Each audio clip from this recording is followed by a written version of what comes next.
Alkisah, pada zaman dahulu, hiduplah sepasang suami istri petani di sebuah desa. Mereka hidup bahagia, namun sayangnya mereka belum dikaruniai seorang anak pun. Setiap hari mereka berdoa kepada Yang Maha Kuasa. Mereka berdoa agar segera dikaruniai seorang anak. Namun, suatu hari, seorang monster melewati tempat tinggal mereka. Dan nama monster itu adalah Buto Ijo. Buto Ijo tanpa sengaja mendengar doa istri tersebut. Keesokan harinya, ia pun kembali dengan biji mentimun di tangannya. Tanamlah biji ini, nanti kau akan mendapatkan seorang anak perempuan. Tapi ada syaratnya, pada usia 17 tahun, anak itu harus kalian serahkan padaku. Tanpa berpikir panjang, suami istri itu pun menyetujuinya. Dan si istri pun segera menanam biji mentimun tersebut di ladangnya. Setiap hari, biji mentimun tersebut mereka rawat, bulan demi bulan, hingga biji mentimun tersebut berubah menjadi seorang bayi perempuan. Suami istri itu pun terkejut dan terheran-heran, namun mereka senang karena pada akhirnya mereka memiliki seorang anak, dan mereka menamai anak itu Timun Mas. Tahun demi tahun, Timun Mas tumbuh menjadi gadis yang cantik. Kedua orang tuanya sangat bangga kepadanya. Namun di sisi lain, mereka juga menjadi sangat takut karena pada ulang tahun Timun Mas yang ke-17, Buto Ijo datang kembali. Buto Ijo mencoba mengambil Timun Mas sesuai dengan janji ya dulu. Tetapi Pak Petani itu tenang. Ia memikirkan berbagai cara untuk dapat menyelamatkan Timun Mas dari genggaman Buto Ijo. Tunggulah sebentar, Timun Mas sedang bermain. Istriku akan memanggilnya. Petani itu segera menemui anaknya dan berkata, Anakku, ambillah ini. sambil menyerahkan sebuah kantong kain. Ini akan menolongmu melawan Buto Ijo. Sekarang, larilah cepat mungkin. Katanya dengan tegas. Timun Mas pun mengerti dengan situasinya saat ini. Dia pun segera berlari menuju hutan, meninggalkan kedua orang tuanya.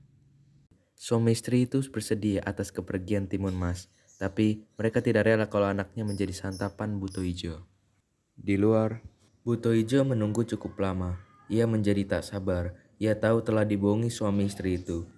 Lalu ia pun langsung berlari menyusul Timun Mas ke dalam hutan. Saat Timun Mas mulai memasuki hutan, tanpa disadari Buto Ijo sudah menyusul di belakang Timun Mas dan semakin mendekati Timun Mas. Timun Mas pun segera mengambil segenggam garam dari kantong kainnya dan melemparnya ke Buto Ijo. Lalu keajaiban pun terjadi. Tepat dari garam tersebut, terhamparlah sebuah laut yang sangat luas di bawah Buto Ijo. Dan karena itu, Buto Ijo terpaksa untuk berenang melewati laut tersebut. Tetapi, itu masih terlalu mudah untuk Buto Ijo. Timun Mas pun kembali mengambil benda ajaib dari kantong kainnya, yakni segenggam cabai. Ia melemparnya di antara Buto Ijo, dan seketika muncullah pohon beranting dengan duri-duri yang tajam.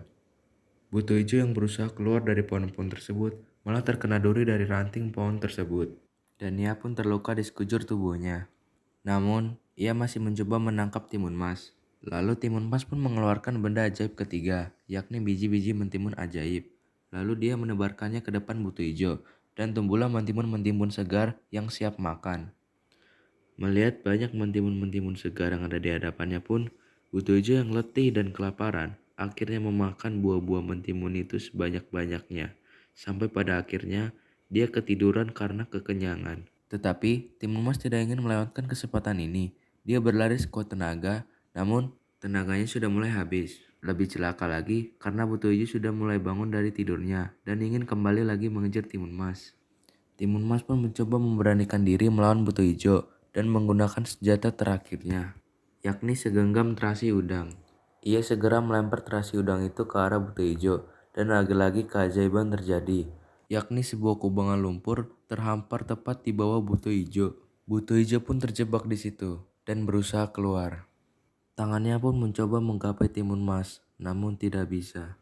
Badannya pun tertarik oleh lumpur satu persatu sampai akhirnya ia lenyap. Timun Mas pun kembali kepada keluarganya, dan akhirnya setelah sekian lama mereka dapat bebas dari ancaman Buto Ijo, sang monster. Pesan moral yang dapat kita ambil dari kisah ini adalah bahwa setiap masalah pasti selalu ada jalan keluarnya, asalkan kita mau berusaha dan berdoa saat menghadapinya, sebab Tuhan adalah penentu segalanya.